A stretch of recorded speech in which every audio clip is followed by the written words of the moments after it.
normal distribution.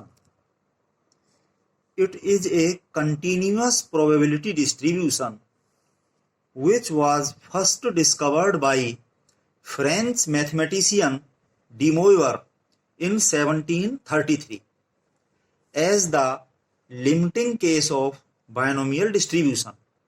जो binomial distribution पहले हमने पढ़ा हुआ है डिस्क्रीट रैंडम वेरिएबल के लिए, तो उसमें जो दो पैरामीटर्स होते हैं एन और पी, तो इसका लिमिटिंग केस इस तरह से लिया कि एन टेंड्स टू इन्फिनिटी और प्रोबेबिलिटी पी बहुत ज़्यादा भी नहीं बहुत कम भी नहीं, और रैंडम वेरिएबल को कंटिन्यूअस बना दिया गया। तो इस तरह से एक कंटिन्यूअस प्रोबेबिलिटी डिस्ट्रीब्यूशन मिल गया यहां पर। बाद में और इस पे काम होते रहे, मॉडिफिकेशन हुआ, तो Laplace in 1783 and Gauss in 1809 stabilized normal model ruling continuous random variables.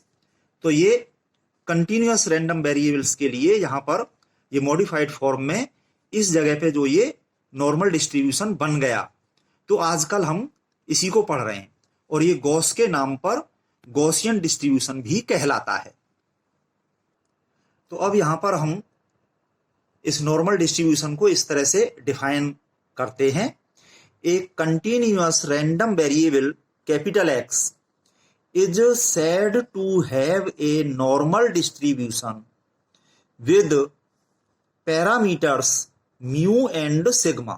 यहां पर दो पैरामीटर्स हैं, इस रैंडम वेरिएबल x का मीन है म्यू और स्टैंडर्ड डेविएशन है इसका सिग्मा। तो ये दो पैरामीटर्स हैं। If its PDF probability density function is defined as this, fx equal to 1 upon sigma square root of 2 pi into exponential e raise to the power minus x minus mu whole square upon 2 sigma square. तो यहां पर ये sigma और ये mu दो parameters हैं, बाकी ये 2 पाई तो कॉन्स्टेंट्स हैं ही। इसके अलावा यहां पर वेरिएबल है ये स्मॉल x जो है, तो ये रैंडम वेरिएबल कैपिटल x की वैल्यू है यहां पर ये स्मॉल x, जिसका ये फंक्शन है fx, जो कि रैंडम वेरिएबल x का ये पीडीएफ हो गया fx। और यहां पर इस x की वैल्यू माइनस इन्फिनिटी से इन्फिनिटी तक, यानी कि ऑल रियल वैल्यूज के लिए ये फंक्शन fx पीडीएफ हो गया नॉर्मल डिस्ट्रीब्यूशन का। और यहां पे ये लिखा हुआ है where mu is mean and sigma is SD, यानी कि स्टैंडर्ड डेविएशन। इस fx के पीडीएफ होने के लिए जो दो कंडीशंस हैं उनको यहां पर हम देख लेते हैं। Here this fx greater than और इक्वल टू 0, ये fx नेगेटिव नहीं होगा यहां पर, क्योंकि ये सारा ये पॉजिटिव क्वांटिटी है, सिग्मा स्क्वायर रूट ऑफ 2 पाई ये सब पॉजिटिव है, कुल मिला के ये पूरी पॉजिटिव क्वांटिटी। और ये e raise to the power इतना जो है x की वैल्यू माइनस इन्फिनिटी से इन्फिनिटी के बीच में होने पर हम देखते हैं कि इसकी वैल्यू, ये एक्सपोनेंशियल की वैल्यू नेगेटिव तो होगी ही नहीं, तो ये ज्यादा से ज्यादा ये होगा कि ये जो है 0 हो सकती है, इसकी value e to the power minus infinity 0 हो जाती है, तो उस केस में ये 0 हो जाएगी, अदरवाइज ये पॉजिटिव। तो कुल मिलाकर के ये fx greater than or equal to 0 for all values of x from minus infinity to infinity, and integration of this fx with respect to x between limits minus infinity to infinity, यानी x की जो limits हैं minus infinity से infinity तक, इसके लिए हमने इस fx का इंटीग्रेशन कर दिया x के रेस्पेक्ट, तो ये कैलकुलेट करके 1 के बराबर आ जाता है, यानी कि सारी प्रोबेबिलिटीज का सम इक्वल टू 1। तो ये दोनों कंडीशंस यहां पे लागू हो रही हैं। तो इस तरह से ये fx जो है यहां पर पीडीएफ बन जाता है। हमारा जो रैंडम वेरिएबल x है उसकी वैल्यू स्मॉल x के लिए ये पीडीएफ हो गया। Normal distribution can be expressed as random variable x is distributed normally with parameters mu and sigma और दिस। ठीक है, इसको ऐसे या ऐसे इसको हम डिनोट कर सकते हैं। Normal variate X is changed to standard normal variate capital Z equal to capital X minus mu upon sigma. यहां पर ये एक्स जो नॉर्मल वेरिएट है इसी की जो है स्टैंडर्ड फॉर्म है ये, तो ये जेड हो गया स्टैंडर्ड नॉर्मल वेरिएट इस रिलेशन के साथ में कि जेड की वैल्यू एक्स के टर्म्स में विद वैल्यू, ये कैपिटल जेड की वैल्यू स्मॉल जेड और कैपिटल एक्स की वैल्यू स्मॉल एक्स, तो इसकी वैल्यू इसके साथ में कि Z equal to X minus mu upon sigma.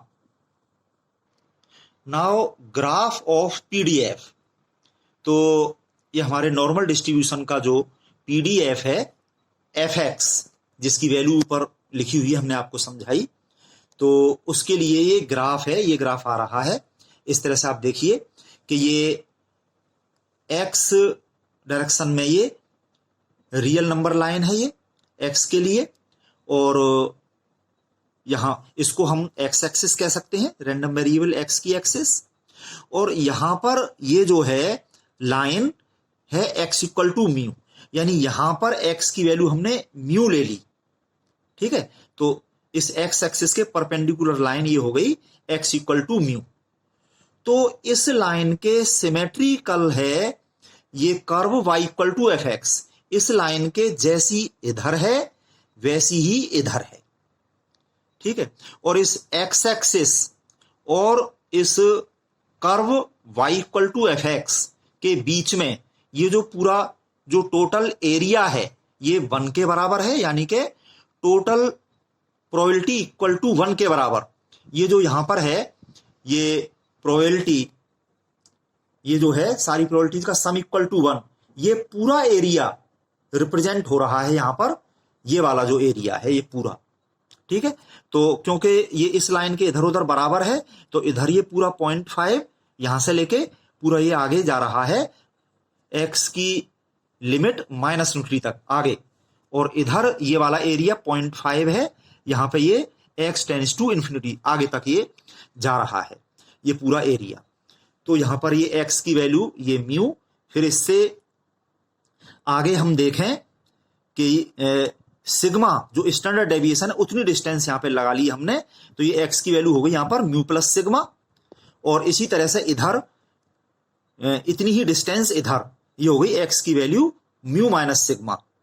तो इसके बीच में जो ये टोटल एरिया का ये देखिए ये एरिया ये इतना, इसके बीच में ये टोटल एरिया का 68.27% एरिया इसमें आ रहा है। ठीक है, इसी तरह से और फिर सिग्मा डिस्टेंस इधर और इधर जो हमने ले लिया, तो ये x की वैल्यू, ये जो x की लाइन तो हमारी चली रही है, तो ये x की वैल्यू म्यू माइनस 2 सिग्मा से लेकर के x की वैल्यू म्यू प्लस 2 सिग्मा के बीच में ये जो एरिया है ये टोटल एरिया का 95.45% हो जाता है।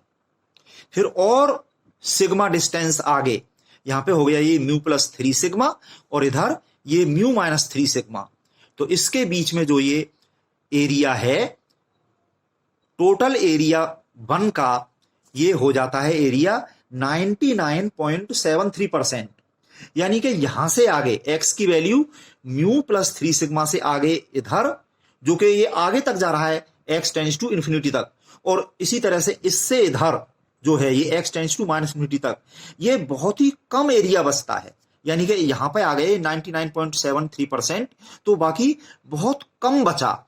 तो इसमें यह है कि ये कर्व जो है एक्स एक्सिस की तरफ ये आती जा रही है, इससे टच नहीं हो रही, ये इससे इन्फिनिटी पे जाके टच होगी, यानी कि टच नहीं होगी, तो ये बिल्कुल इसके नजदीक आती जा रही है। तो यहां इसके बीच में बहुत कम एरिया बचता है, इधर भी और इधर भी। तो ये हमने आपको दिखाया हमारे जो नॉर्मल डिस्ट्रीब्यूशन का पीडीएफ एफ एक्स की ये जो कर्व है y equal to F X, तो इसके नीचे जो एरिया है एक्स एक्सिस के बीच में, और इन सब चीजों को हमने यहाँ पे एक्सप्लेन किया। आगे हम इसकी कैरेक्टरिस्टिक्स को और अच्छी तरह से समझने जा रहे हैं। Characteristics of the normal curve y equal to 1 sigma under root 2 pi e raise to the power -12 x minus mu upon sigma whole square. ये जो हमारे पास में नॉर्मल कर्व है, ये y equal to F X जो अभी हमने आपको दिखाया था पीडीएफ, उसकी कैरेक्टरिस्टिक्स यहाँ पर हम देख रहे हैं, और इसकी फिगर ये अभी हमने आपको एक्सप्लेन की थी, वही फिगर हमने यहाँ पे रख ली है। इससे हम इसकी कैरेक्टरिस्टिक को समझाएंगे। तो number 1, the normal curve is symmetrical about the line x equal to mu. ये line x equal to mu से होके जाने वाली ये लाइन है x इक्वल टू म्यू।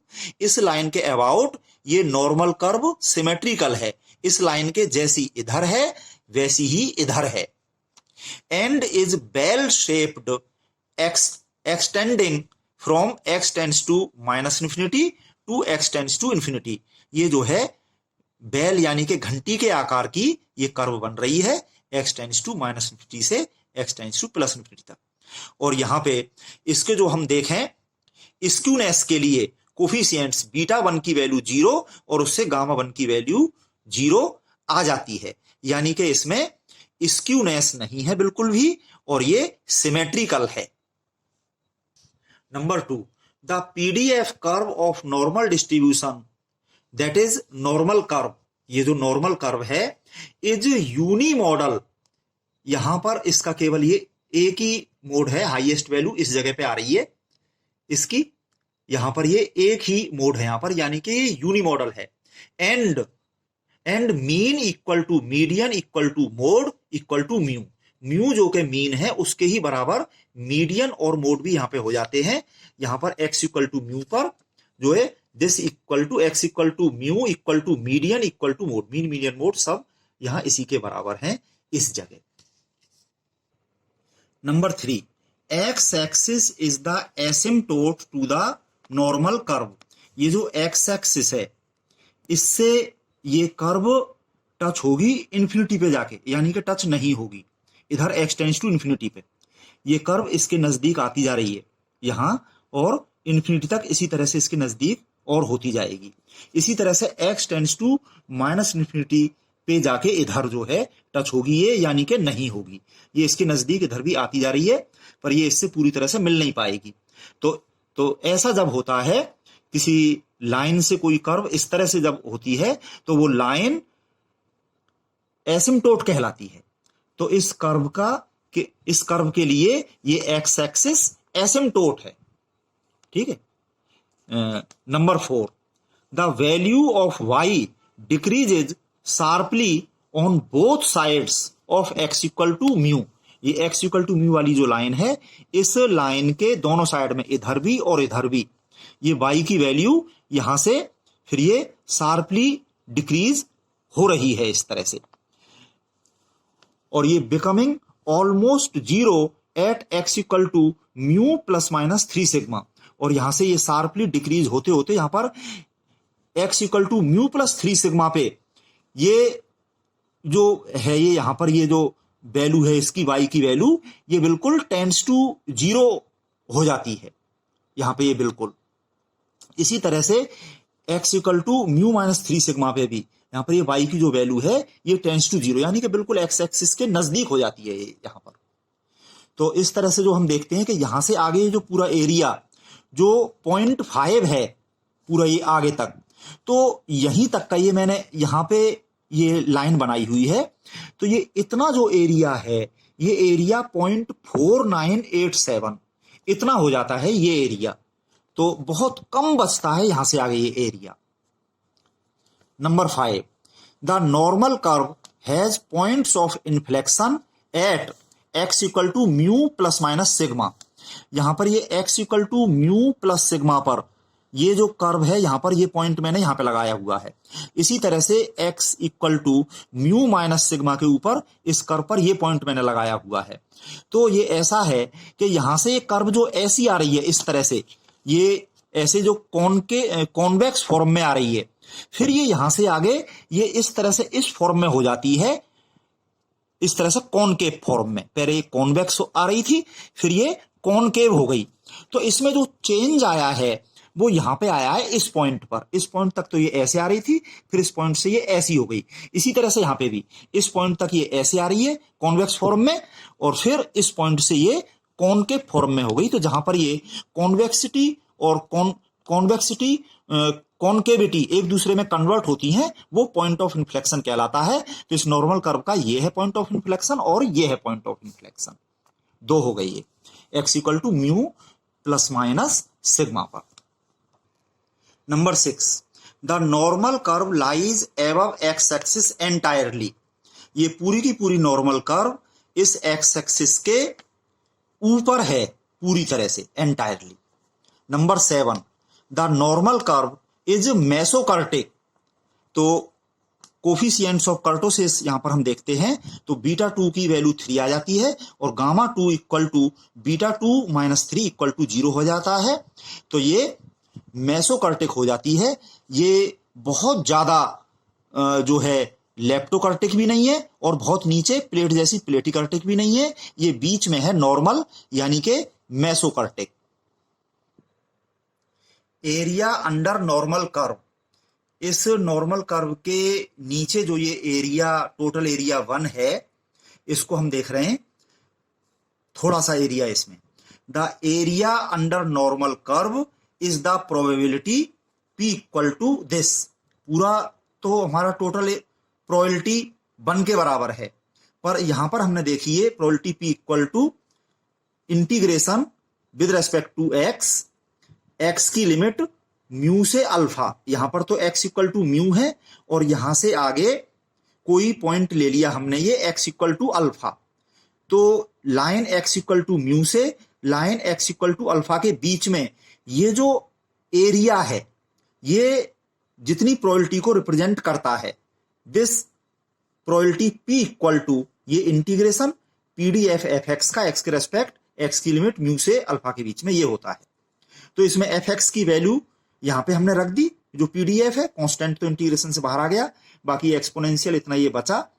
तो ये जो इंटीग्रेशन है ये इतना, इसमें x minus mu upon sigma की जगह रख लिया हमने ये z by Z equal to X minus mu upon sigma. ये जब यहां पे हमने रख दिया तो इसमें ये dx की ये यहां से इसको डिफरेंशिएट करके dz equal to dx upon sigma जो हो जाएगा, तो वो भी हमने यहां पे रख दिया। तो ये हो गया इंटीग्रेशन z के इस फंक्शन का z के रेस्पेक्ट, और करस्पॉन्डिंग लिमिट z की बन गई यहां पर z इक्वल टू 0 से z इक्वल टू t। यहां पे इस तरह से कि जब इसमें x इक्वल टू म्यू लगाया ये वाला, तो ये z इक्वल टू 0 हो गया। यहां से देख लीजिए mu minus mu 0 upon sigma 0 ये हो गया। और जब इसमें x की जगह ये लिमिट लगाई हमने अल्फा, तो ये alpha minus mu upon sigma equal to हमने t मान लिया, z की ये वैल्यू t, ये हो गई z की लिमिट 0 से t। तो ये हो जाती है प्रोबेबिलिटी x की वैल्यू म्यू से अल्फा के बीच में, और this equal to probability z की वैल्यू 0 से t के बीच में। और इसके लिए टेबल बनी हुई है, इस तरह के इंटीग्रेशंस को कैलकुलेट करके पूरी टेबल बना दी गई है।